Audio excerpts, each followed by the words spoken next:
Introduction.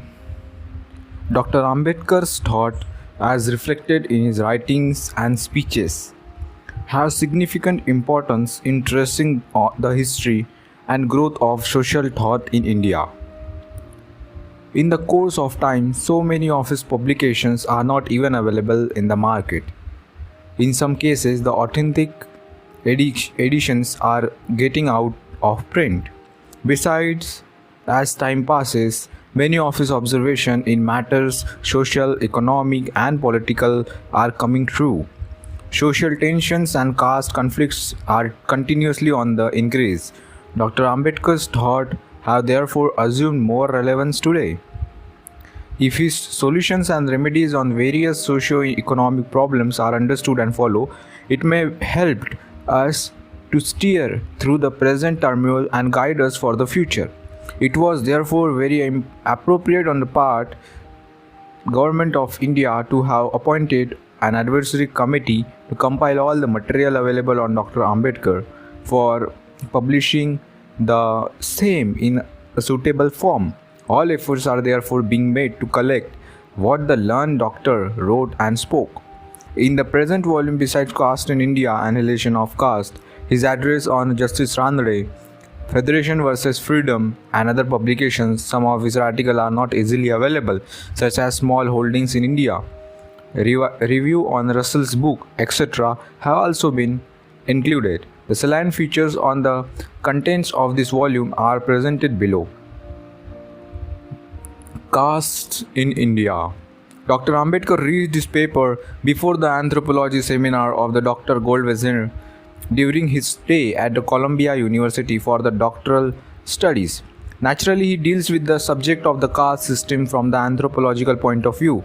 He observes that the population of the India is a mixture of Aryans, Dravidians, Mongolians, and Scythians.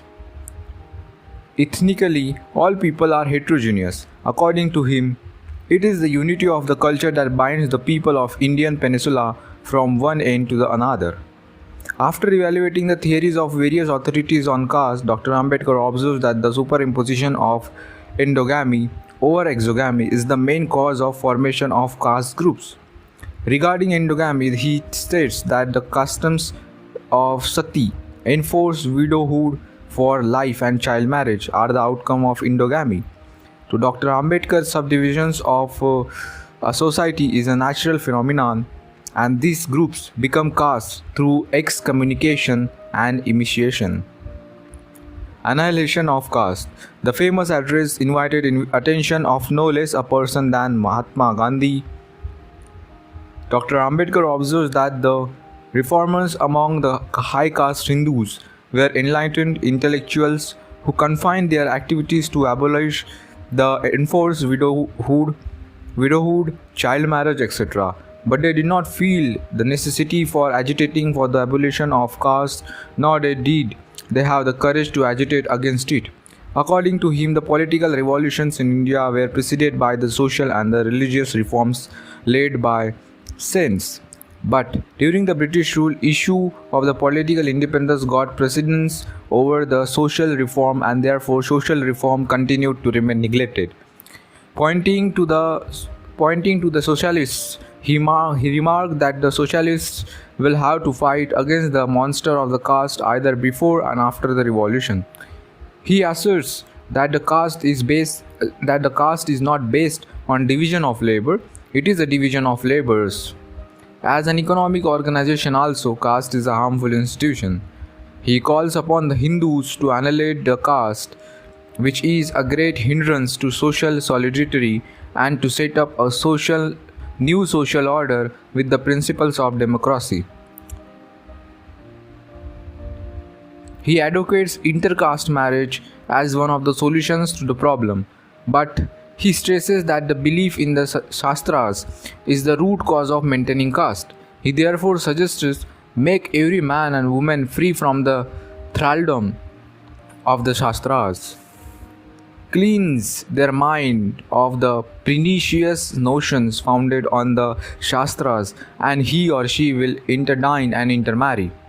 According to him, the society must be based on reason and not on the atrocities traditions of the caste system. Maharashtra as a linguistic province. Part 2 includes Dr. Ambedkar's major writing on linguistic states. Maharashtra as a linguistic province is his first statement on the creation of linguistic provinces. It is memorandum submitted in 1948 to the Linguistic Provinces Commission while acknowledging the danger to the unity of India inherent in the creation of linguistic provinces with their pride in race, language, literature, developing into mentalities of being separate nations. Dr. Ambedkar sees certain definite political advantages in the reconstitution of provinces on linguistic basis, with the proviso that the official language of the state shall be the official language of the central government. Dr. Ambedkar maintains that a linguistic province with a homogeneous population is more suitable for the working of the democracy than a heterogeneous population can ever be. Since 6 provinces in India exist as linguistic provinces, the question of the reconstitution of Bombay, Madras and central provinces as a unilingual provinces cannot be postponed in view of the new democratic constitution of free India. Dr. Ambedkar next pleads for the creation of an unilingual Maharashtra as a province with a single legislature and a single executive by merging with it all the contiguous Marathi-speaking districts of the central province and bearer with the city of Bombay as its capital. Dr. Ambedkar refutes on historical, geographical, demographical, commercial, economic and other grounds with the solid documentary proof.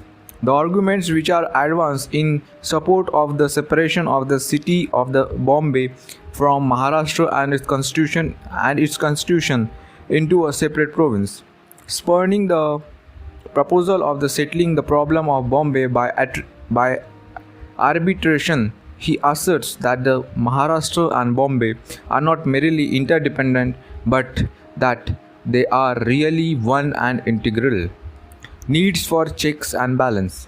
In this article published in the Times of India after tracing the history and the growth of the concepts of linguistic states, Dr. Ambedkar examines their viability and communal setup.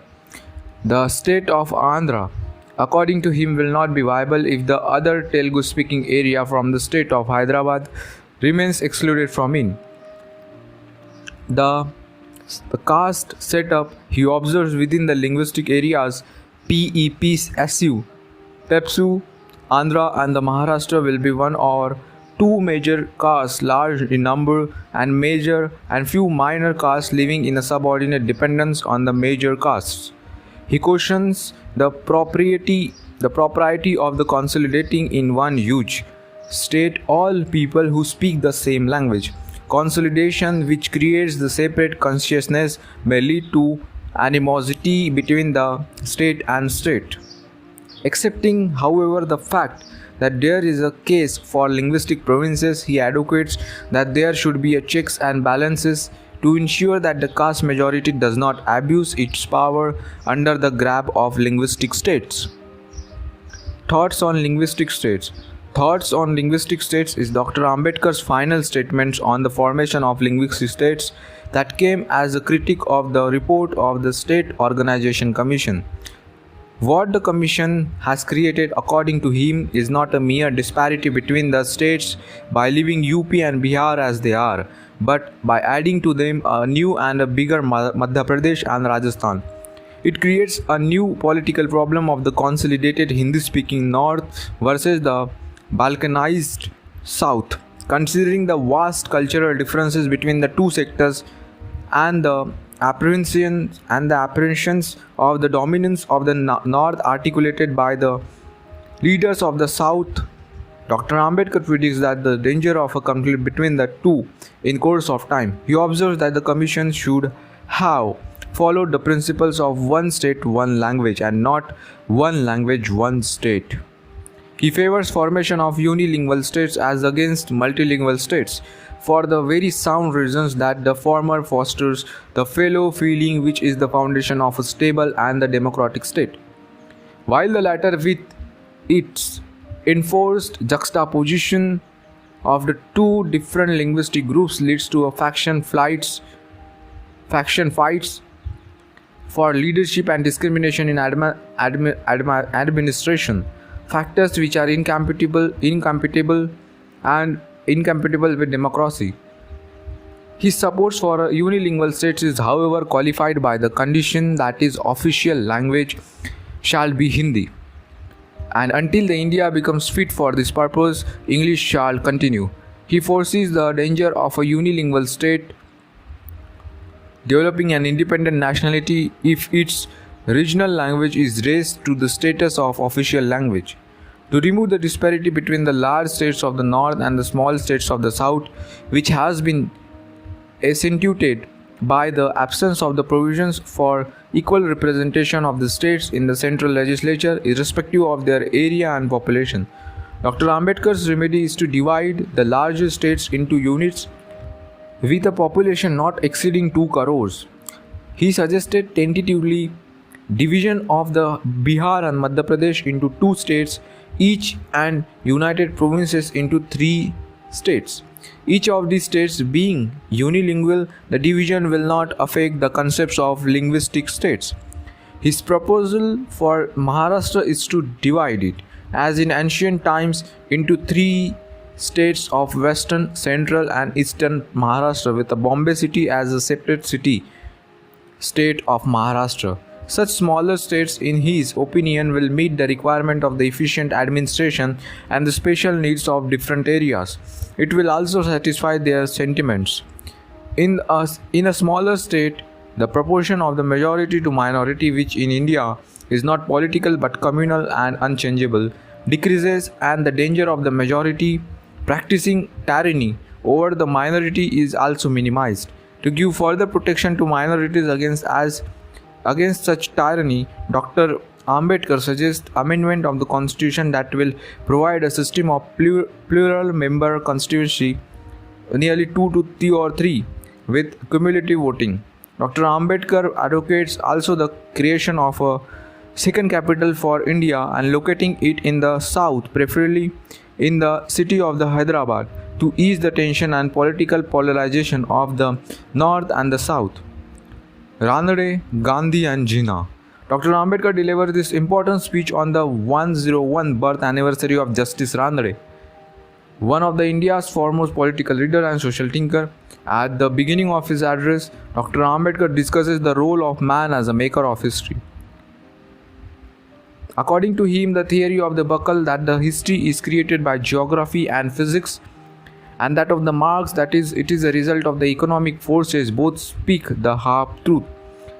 They do not give any place to man, but the Dr. Ambedkar asserts that the man is a factor in the making of history, and that environmental forces alone are not the makers of history.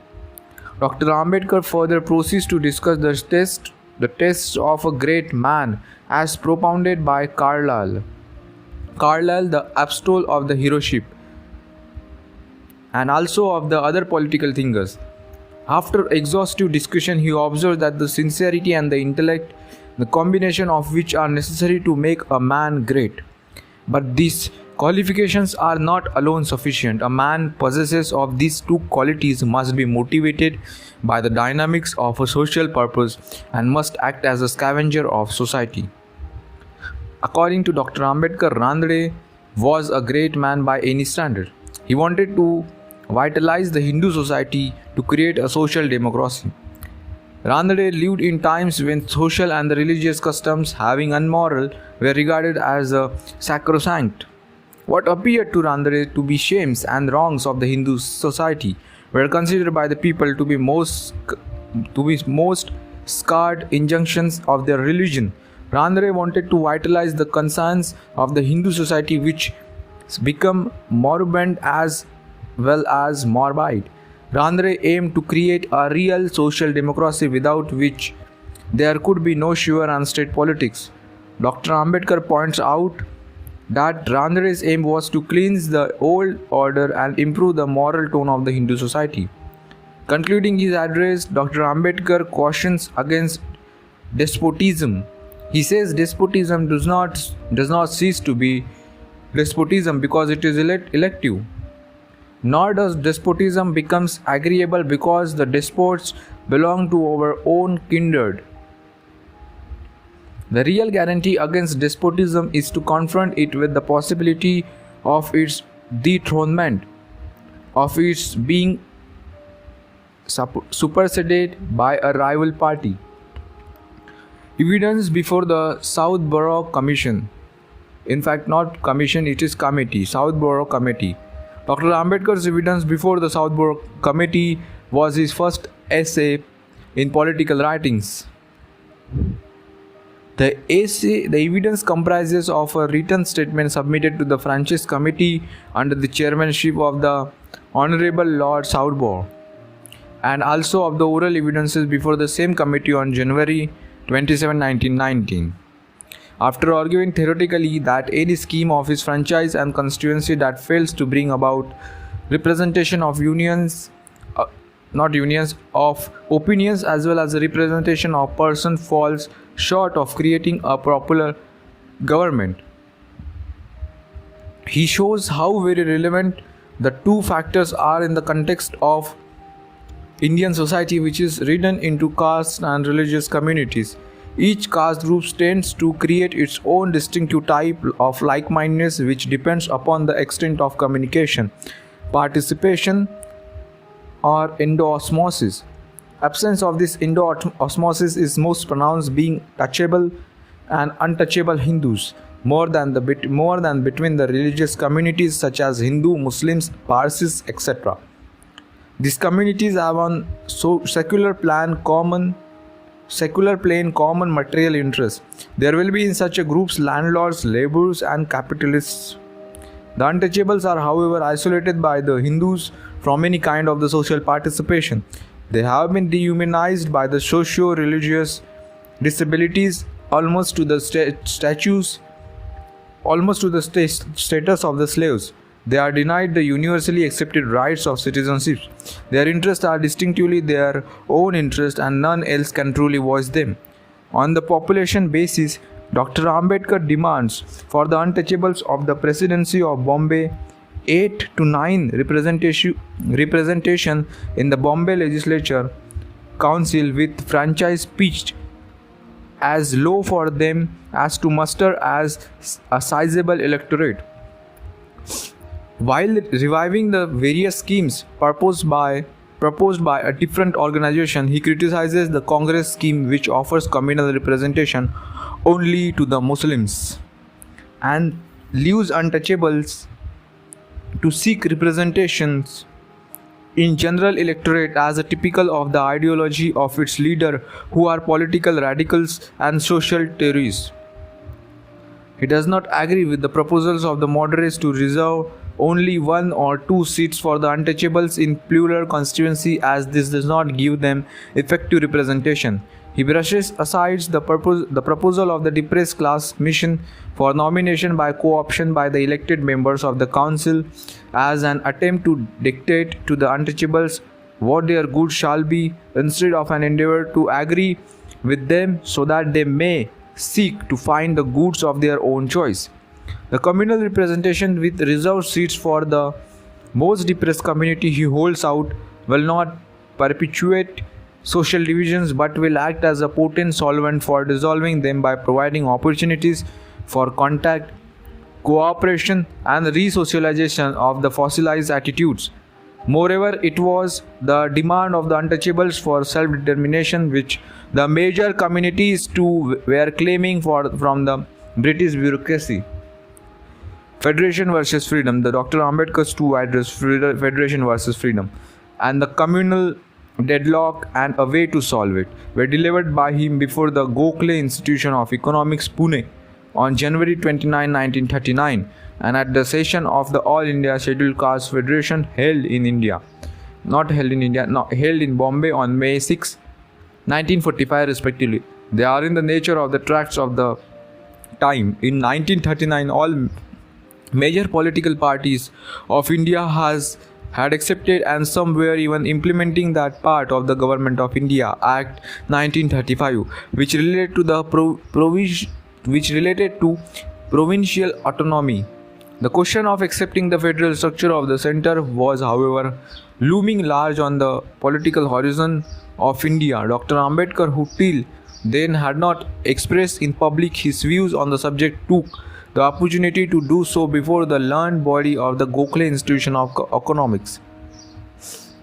In the address, he sets out briefly the outline of the scheme of federation and examines it in the light of the accepted test of democratic federation in operation. The examination reveals that the scheme granted only a limited responsibility at the center. It has the potentiality to evolve into a dominion status. There is inequality of status between the two sets of the federating units, that is, the provinces and the princely states. Federation is a natural corollary of autonomous provinces. They join the federation as a natural course, while accession of the princely states is governed by the various conditions of their historical treaties with the British Crown and the instrument of accession they would sign. Accession of the states and not only of the autonomous provinces is the precondition for the implementation of the federation. The representation of the provinces of the two federal houses is by election, but the state representatives are the nominees of their autocratic rulers and owe their allegiance to the rulers. This representative will always be at the beck and call of the British bureaucracy, which yields paramountcy over the rulers. Instead of fostering one all India nationalism, the Indian princely states, being treated under the federation as a foreign territories, will encourage separatist tendency. The scheme also does not permit the federal legislature to discuss the conduct of the ruler nor the administration of his states, though his nominees can participate in the debate pertaining to a province and vote on the issue. As in the matter of the representation, so too in that of the taxation and administration, legislation, etc., there is in the scheme discrimination in favor of the prince. The prince thus become arbiters of the destiny of the British India. On these, as several other counts, Dr. Ambedkar rejects the federal structure as invested by the Government of India Act of 1935. The solution of the problems of the states is to regard it not as a political one but as an administrative one. To tackle it legally is to pension of prince and annex their territories as it done under the Land Acquisition Act, which allows private right and properties to be acquired for political reasons. According to Dr. Ambedkar, accepting the princes and the Hindu Mahasabha, which failed at the accession of the princes, was an accretion to the Hindu strain. No major political party was happy with the scheme of the federation. The view of the free man and of the poor man, of whom the federation does not seem to take any account, says Dr. Ambedkar, will be a similar one. If the federation comes, the autocracy of the princes will be a menace to the freedom of a free man, an obstacle to the power man who wants constitution to enable him to have old values revalued and to have vested rights devastated. Communal deadlock and a way to solve it. Communal deadlock and a way to solve it is yet another tract of the time included in this volume. It supports to be a constructive proposal but forth on behalf of the scheduled caste for the future constitution of India. This plan was one of the main advanced by the Dr. Ambedkar's contemporaries to explore the possibility of solving the communal problem in the eventful year of 1945. Earlier in 1941, Dr. Ambedkar had advocated creation of Pakistan on the principle of self-determination and also as a historical necessity. The present tract sets out an alternative plan which, in his opinion, would ensure a united India where, with proper checks and balances, interests of all minorities would be safeguarded. He is wholly opposed to the setting of the Constituent Assembly before the communal problem is solved. Moreover, India has already constitutional ideas and constitutional forms ready at hand in the Government of India Act of 1935. All that is necessary is to delete those sections of the Act which are inconsistent with the Dominion status. If at all there is to be a Constituent Assembly, says Dr. Ambedkar, the communal question should not form a part of it. After examining the two schemes for Constituent Assembly, one each by Sir Stafford Cripps and Sir Tegh Bahadur Sapru, Dr. Ambedkar concludes that both the schemes leave the communal questions unsolved. In his opinion, all such schemes and plans advocated so far failed because of their wrong approach. They proceed by a method instead or by a principle. The ultimate result is a constant appeasement of every growing demands of communal minorities. The principle he enunciates is that in India, majority being communal majority and not a convertible political majority, the majority rule is untenable in theory and unjustifiable in practice. The major community should be contained with relative majority. Even this should not be so large as to enable to secure an absolute majority by coalition with a small minority to establish its rule. In the same way, the major minority should also not have the possibility to secure a majority by a similar combination. The combination of all minorities should, however, have an absolute majority in the legislature. Dr. Ambedkar has set out in detail how the application of these principles would reflect community-wise in the central and the provisional legislature. Dr. Ambedkar's proposal is mainly for a united India, but even if the partition of India eventuates, he expects the Muslims of Pakistan not to deny the benefit of these principles to non-Muslims residents of their country. Their co-religionists, who otherwise would be a helpless minority in India, will have their interests safeguarded by the acceptance of these principles. Abandonment of the principle of majority rule in politics cannot, in the opinion of Dr. Ambedkar, affect the Hindus in other walks of life such as the social and the economic. States and minorities. States and minorities is a memorandum on the safeguards for the minorities in general and the scheduled caste in particular, drafted by Dr. Ambedkar and submitted to the Constituent Assembly on the behalf of All India Scheduled Caste Federation in the year 1946. It is in the form of draft article of a constitution followed by explanatory notes and other statistics. The memorandum sets out in a specific terms fundamental rights of the citizens, safeguards of the rights of the minorities, and scheduled castes to representation in the legislature, local bodies, executive and services. It also provides for special provisions for education and the new settlements of the scheduled castes in separate villages. The very first article is allotted to the admission of the Indian states into the Union, which are here classified as qualified and unqualified. On admission to the Union, the qualified state has an obligation to have an internal government which is in consonance with the principles underlying the Constitution of the Union. The territory of the unqualified states will be treated as the territory of the Union. The memorandum not only prescribes the rights and privileges of the scheduled castes, but also lays down the remedies in the event of the encroachment upon them. For this, the author draws heavily from his own memorandum submitted to the minorities of the Round Table Conference in 1931. They are derived from the United States statutes and amendments passed in the interest of the Negroes after their emancipation and from the Burma Anti-Boycott Act.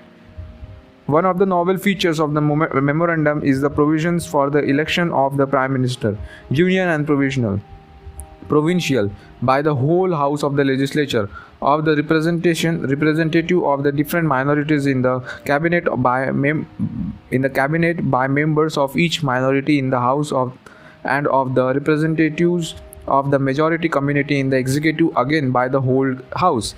Another unique feature is the provision of remedies against invasion of the fundamental rights of citizens, of freedom from economic exploitation and from want and fear. This is sought to be accomplished by the constitutional provision enforceable within the 10 years of the passing of the constitution for alteration of the economic structure of the country. In short, by adopting the state socialism, it envisages state ownership and management of all key and basic industries and insurance. Agriculture, which is included in the key industries, is to be organized on the collectivized method.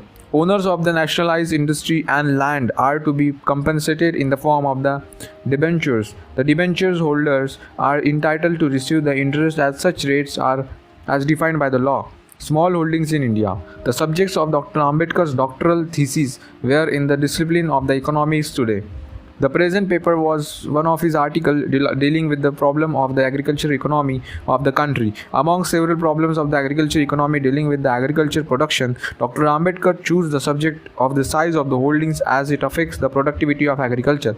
Dr. Ambedkar in his paper points out that the holdings of the land in India are not small, but they are also scattered. This feature of Indian agriculture has caused great anxiety regarding agriculture, which Dr. Ambedkar designates as an industry. The problems of these holdings are twofold. First, how to consolidate the holdings, and second, after consolidation, how to prepare to secure, how to perpetuate the said consolidation. The heirs of the deceased in India desire to secure the share from each survey number of the deceased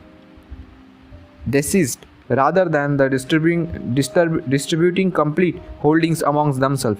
This has resulted into rendering the farming most inefficient and causing the several problems. Dr. Ambedkar discusses methods for consolidation, example restricted sale of the occupancy of the fragmented land to the contiguous holder and the right to preemption. In this connection, Dr. Ambedkar discussed the report of the Baroda Committee and the proposals by the Professor Jevons and Professor Keating, and points out that the consolidation may obviate the evils of the scattered holdings, but it will not obviate the evils of the small holdings unless the consolidated holding becomes an economic holding. While discussing the terms of economic holding, Dr. Ambedkar observes mere size of the land is empty of all economic connotation. It is the right or wrong proportion of other factors of production to a suit of land that renders the latter economic or uneconomic. Thus, a small farm may be economic as well as a large farm. Verifying the statistics at length, he concludes that the existing holdings are uneconomic, not however in the sense that they are too small, but that they are too large. As against the inadequacy of the other factors of the production, he therefore suggests that the remedy lies in not enlarging the holdings but in the matter of increasing capital and capital goods. According to Dr. Ambedkar, the evil of the small holding is the product of the maladjustment of the Indian social economy. A large part of the population of superfluous and the ideal labor exerts high pressure on the agriculture. He tries to analyze how to remedy the ills of the agriculture and suggests that the industrialization of the India is the soundest remedy for the agriculture problems of the India. Mr. Russell and the Reconstruction of Society. While reviving the book Principles of Social Reconstruction by the Honorable Mr. Bertrand Russell, Dr. Ambedkar deals only with the analysis of the institution of property, the modifications it is alleged to produce in human nature. Commenting on the observations of Mr. Russell on the philosophy of war, Dr. Ambedkar opines that Mr. Russell is against war, but it is not for witticism. Witticism is another word or another name of death. Activity leads to growth. He suggests that to achieve anything we must use force, only we must use it constructively as energy and not destructively and violence. The pacifist Mr. Russell, according to Dr. Ambedkar, thinks that even war is an activity leading to the growth of the individual and condemns it only because it results in death and destruction.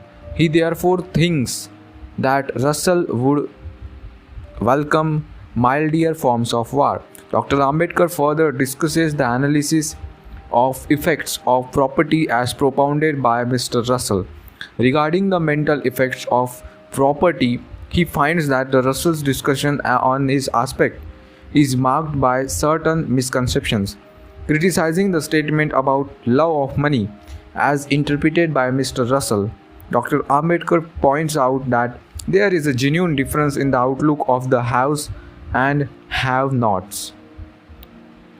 Hence, their attitude about money will be different.